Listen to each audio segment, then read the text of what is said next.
And ye shall know the truth, and the truth shall make you free. John 8:32 is one of my favorite verses in the Bible.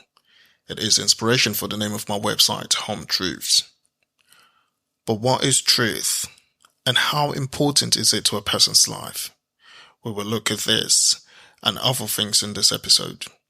So grab a cup of coffee, tea, or water, and some snacks, and let's dive right in.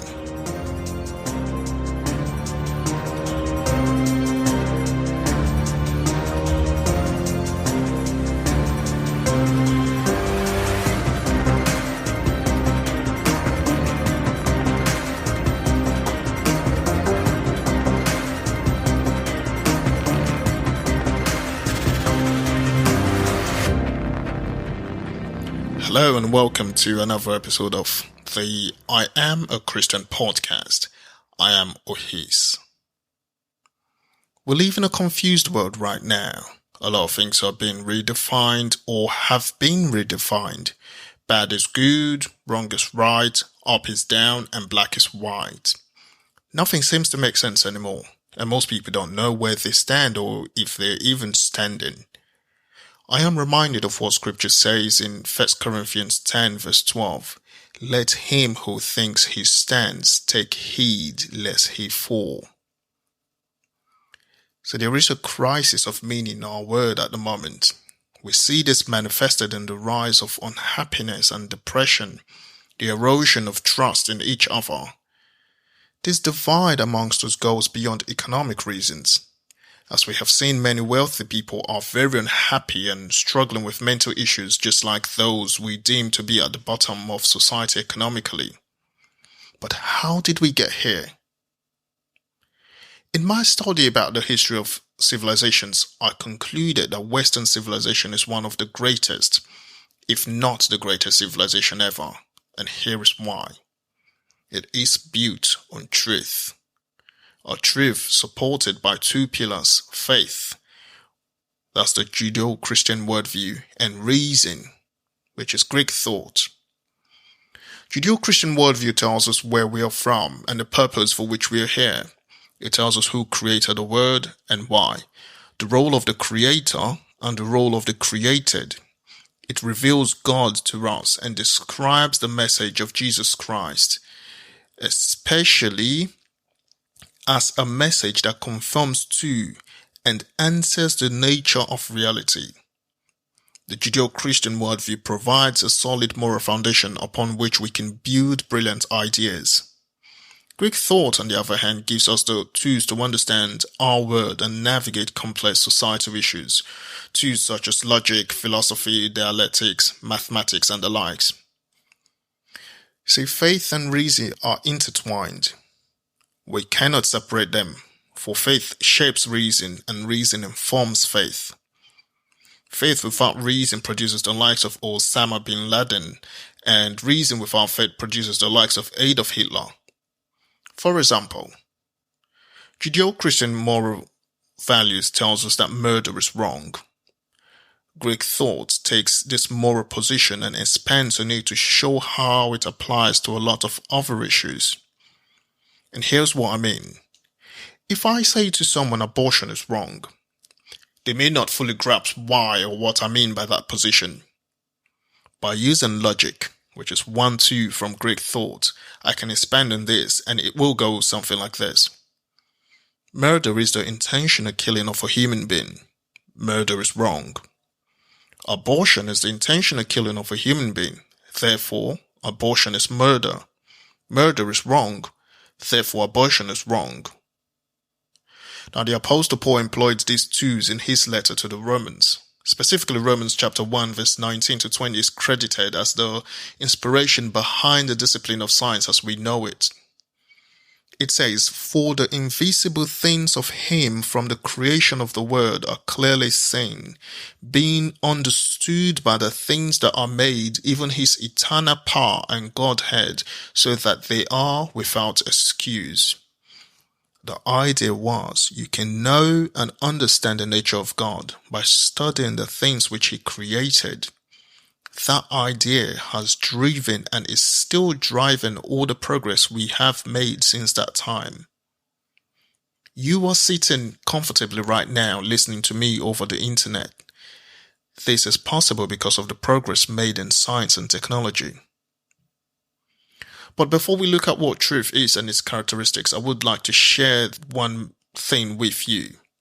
In the English language, there are three articles: a, an, and the. Articles are used before nouns or noun equivalents and are a type of adjective. The definite article, the, which is the, is used before a noun to show that the identity of the noun is known to the reader. The indefinite article, a or an, is used before a noun that is general or when its identity is not known. For example, we use the article a or an to indicate any non-specified member of a group or category. I think an animal is in the garage. We are looking for an apartment.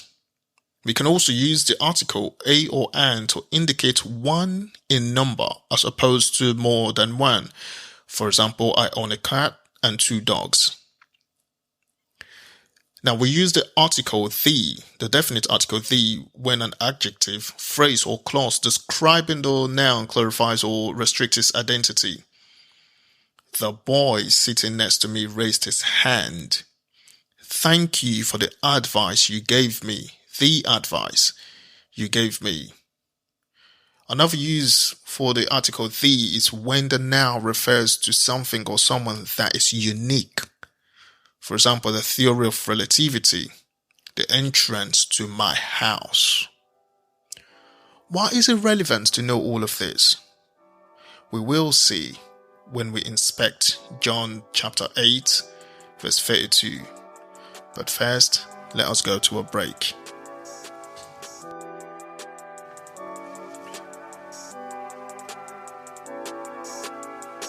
Now, ladies and gentlemen, I want to thank you once again for all your love and support, and also remind you that the best way you can help this podcast is to like, share, and subscribe to it. Also, leave a comment on the platform where you get your podcast. It helps to push it to the front so others can see it and engage with it. Also, do not forget to check out our website, hometruths.weebly.com. That's home, hometruthz.weebly.com for all the latest blogs. Thank you so very much. Now let us get back to today's episode.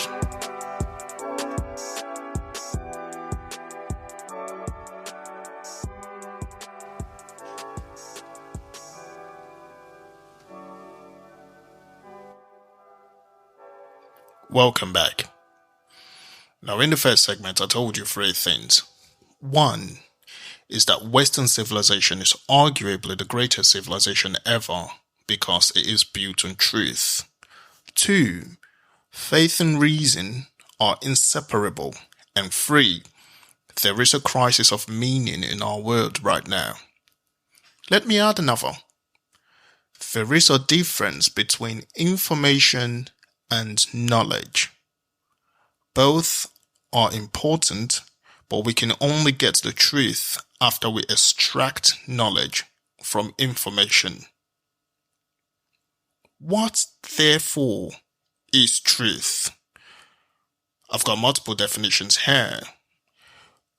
Number 1, truth is the body of real things, events, and facts. It is a state of being the case. Fact. It is a transcendent, fundamental, or spiritual reality. Truth is the fundamental principle that holds all to account. It is a conformity to reality or actuality, often with the implication of dependability. Now, earlier I told you that Romans chapter 1, verse 19 to 20 inspired the fathers of science to establish the discipline as we know it now. This only happened because they took what Apostle Paul wrote to be true, that is, dependable. Now, when used regarding a statement, we imply that the statement is dependable.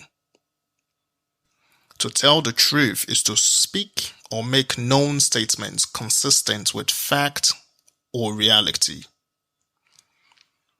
Now, there are keywords we see appear repeatedly in the different definitions: fact, reality, dependable. But what are fact and reality? Aristotle's definition of the truth explains it best.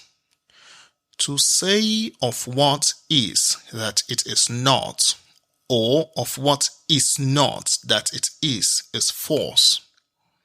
While to say of what is that it is and of what is not that it is not is true. In plain English, for example, if I told you I am a man, that statement is accurate because it conforms to reality in the way we perceive and know the words to be.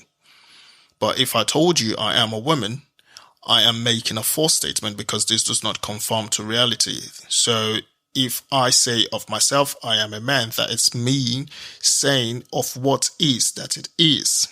But if I say I am a woman, I am saying of what is not that it is. And that is false. But to say of what is that it is, that is true. So what are the characteristics of truth? Number one, truth is objective. Truth differs from opinion. Truth is based on strict facts. Now, a fact is a statement that can be proven to be true or false. An opinion, on the other hand, expresses a person's feelings that cannot be proven.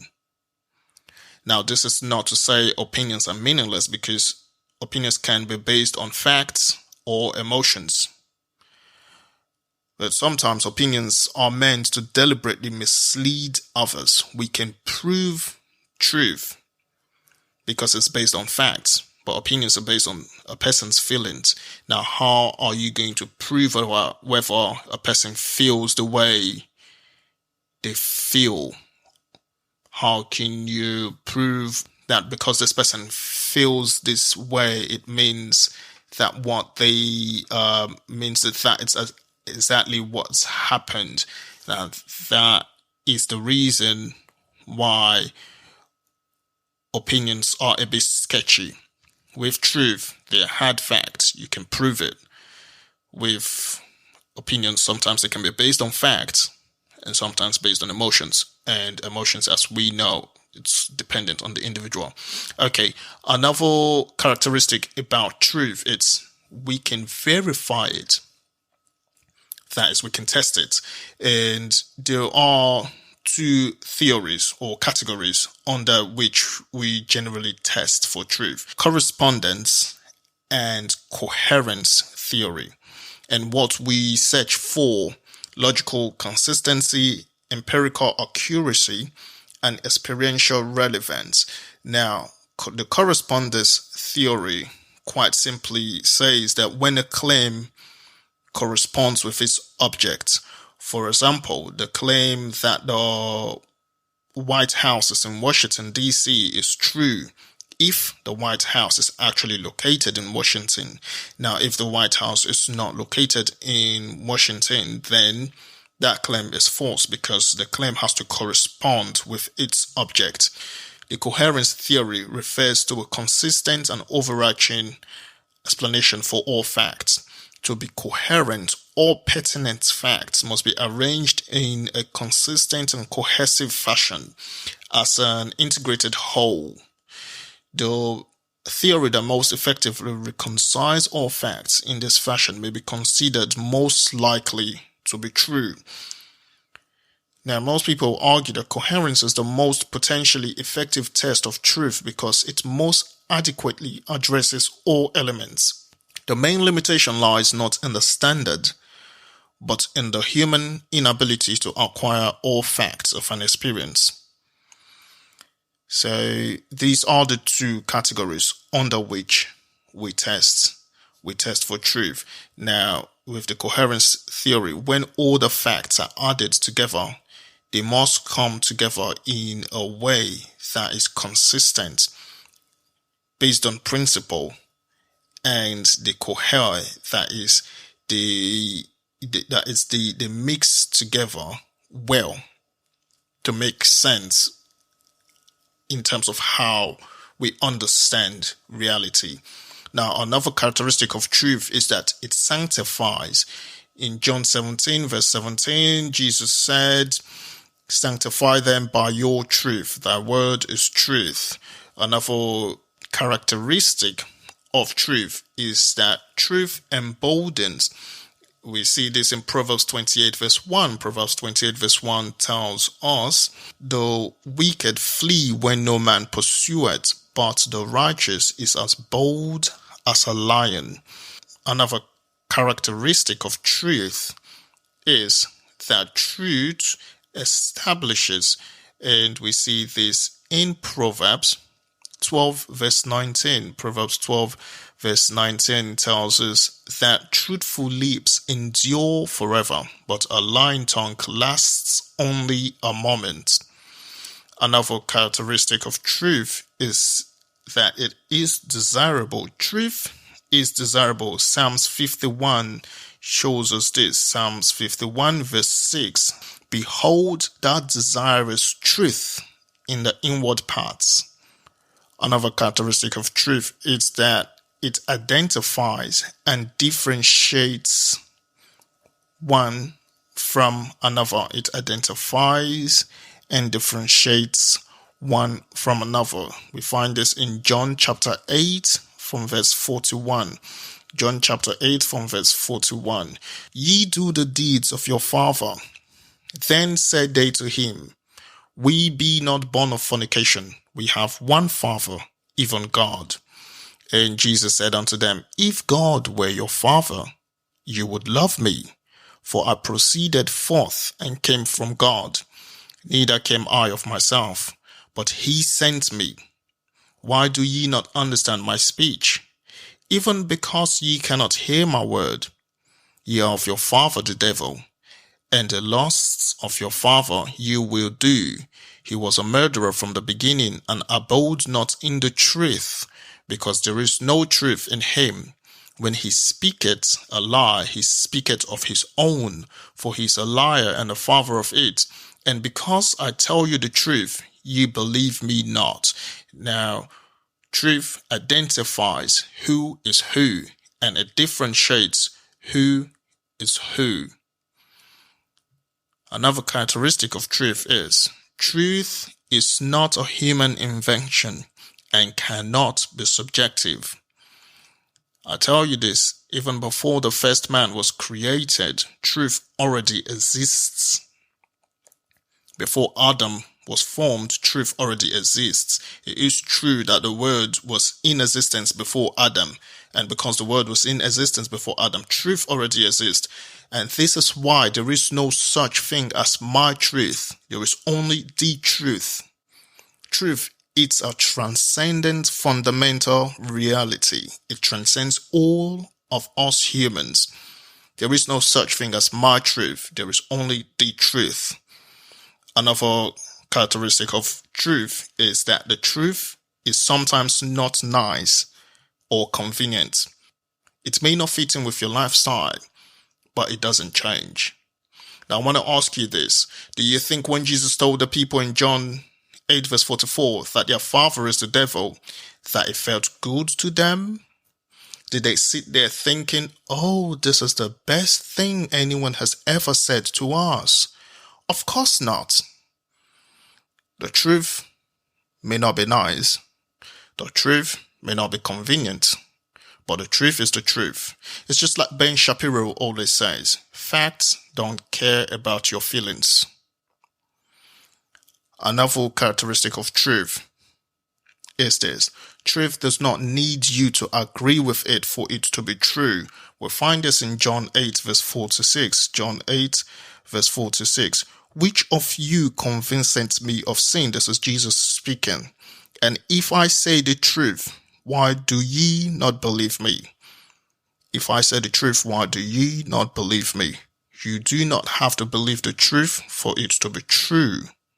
Another characteristic of truth is malleable when appealing to emotions.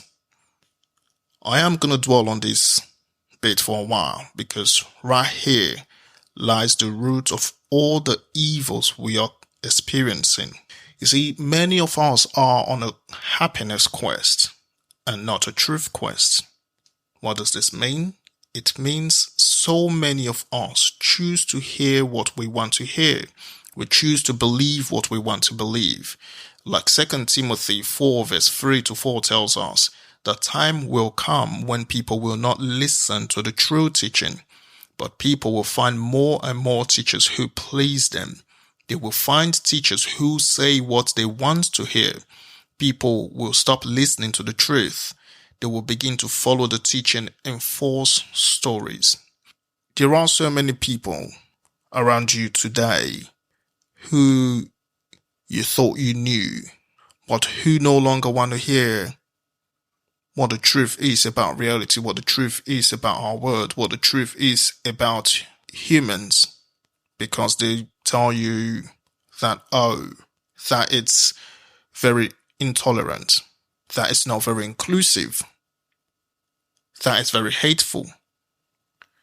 People will begin to follow the teaching and false stories because it makes them feel good. Truth is malleable when appealing to emotions. It's like the example I gave earlier about abortion. We know abortion is murder. We know abortion is evil because it's the killing of innocent human beings.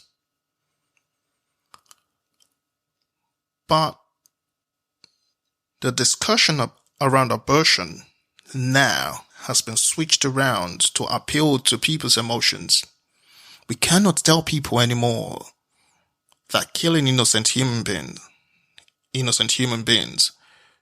is evil. No, because now the discussion has been switched. It's no longer the truth. It's no longer that innocent human beings are being killed. It's now, this is about equality.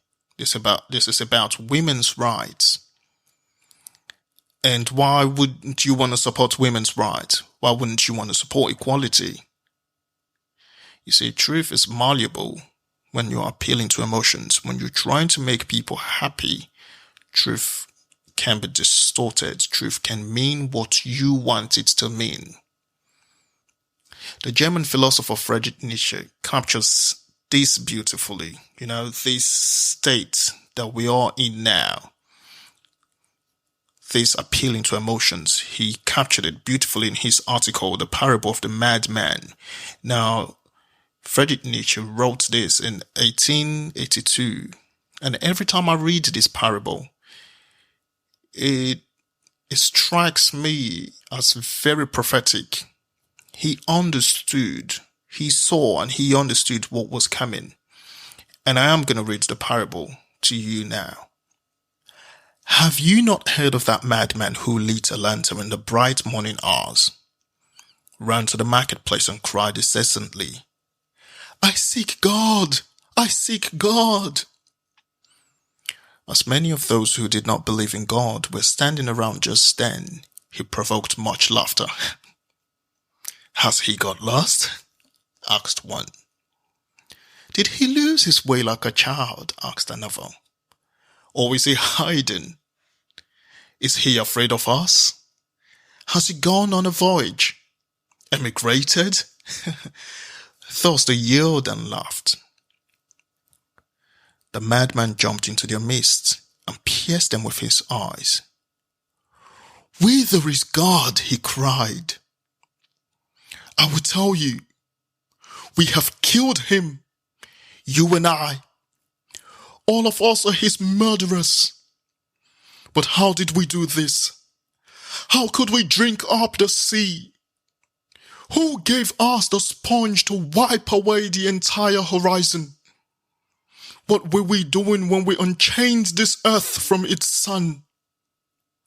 Whither is it moving now? Whither are we moving? Away from our suns? Are we not plunging continually? Backward, sideward, forward in all directions. Is there still any up or down? Are we not straying us through an infinite nothing? Do we not feel the breath of empty space? Has it not become colder? Is not night continually closing in on us? Do we not need to light lanterns in the morning? Do we hear nothing as yet of the noise of the gravediggers who are burying God? Do we smell nothing as yet of the divine decomposition? Gods, too, decompose. God is dead. God remains dead, and we have killed him. How shall we comfort ourselves, the murderers of all murderers? What was holiest and mightiest of all that the world has yet owned has bled to death under our knives. Who will wipe this blood off us? What water is there for us to clean ourselves? What festivals of atonement? What sacred games shall we have to invent? Is not the greatness of this deed too great for us? Must we ourselves not become gods simply to appear worthy of it? There has never been a greater deed, and whoever is born after us, for the sake of this deed he would belong to a higher history than all history hitherto.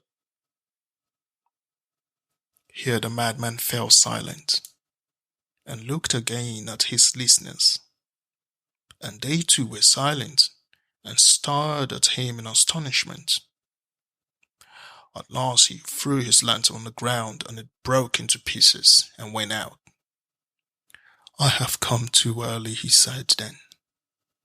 My time is not yet. This tremendous event is still on its way, still wandering. It has not yet reached the ears of men. Lightning and thunder require time. The light of the stars requires time. Deeds, though done, still require time to be seen and heard. This deed is still more distant from them than most distant stars. And yet they have done it themselves. The crisis we are experiencing is caused by our straying away from God, from the standard of truth. Objective truth is under a major attack in our societies. The standard of truth is no longer fact and reality, but us, our feelings, our emotions. If it fits with our narrative, it is true. If it doesn't, it is false. The truth received from the Judeo-Christian worldview, our society now labels bigotry. And the truth of logic we call hate speech and violence. Lack of empathy, we say. Every day we are slowly hacking away at the two pillars that hold up our civilization. And I tell you this, if we continue along this path, the troubles we are currently experiencing is little compared to what is yet to come. Let us take a quick break, and when we return, we will examine the message of John 8:32. If you have any questions regarding today's episode, you can contact us by email on hometruths@aol.com. That is HOMTRUTHZ@aol.com. Or use the contact page on our website www.hometruths.weebly.com. That is www.hometruths.weebly.com. Now let us conclude today's episode. Welcome back. To understand John 8 verse 32 better, let us look at the passage from verse 31 to 32. Then Jesus said to those Jews which believed in him, If ye continue in my word, then are ye my disciples indeed, and ye shall know the truth, and the truth shall make you free. There are 5 lessons to learn from this passage. Number 1 is this: you can know what the truth is. Number 2, you can accept or reject the truth. You have the right, the freedom to either accept or reject the truth. Number 3, those who do not know the truth or reject the truth are living in bondage. Number 4, the truth is both a reality and a person. Now, the truth is a reality about who we are, the world around us, and the purpose of why we were made. Also, the truth is Jesus. In that passage, he was saying to them, same way he is saying to us, I am the truth in who I am, in what I represent, and in what I tell you. Anything that deviates from that is a lie. Anyone that deviates from that is a liar and living a lie. The 5th lesson from this is the truth has the power to set you free. The truth has the power to set you free from bondage, from depression, from sickness, from ignorance, from debt, from pain, from disappointment. The truth has the power to set you free from manipulation, from hate, from fear, from destruction, from sin, from hell, and from death. Bible says in Colossians 1 verse 13, he has rescued us from the dominion of darkness and brought us into the kingdom of his beloved Son. When a man or woman lives in darkness, he or she lives in bondage, live in fear, in depression, in hate, in sorrow, in poverty. He or she will continue to drown until a power greater than the power of the ruler of darkness steps in to rescue him or her. Now, it is possible for a person to not know that they are living in darkness, just like the people in John 8:33. They answered, we are Abraham's descendants and we have never been slaves. So why do you say that we will be free? Jesus said, now this is Jesus' answer to them, the truth is everyone who sins is a slave to sin. But there is a way out. John 1 verse 12 tells us, but to all who did receive him, to those who believed in his name, he gave the right to become children of God. Now, in the very moment when a person becomes a child of God, that person is no longer a slave to sin. Friends, today you have a choice to make. Today, if you choose to know the truth, to accept it, and to apply it, it will set you free. But you have to make that choice. You have been listening to I Am a Christian podcast. I am Mohis.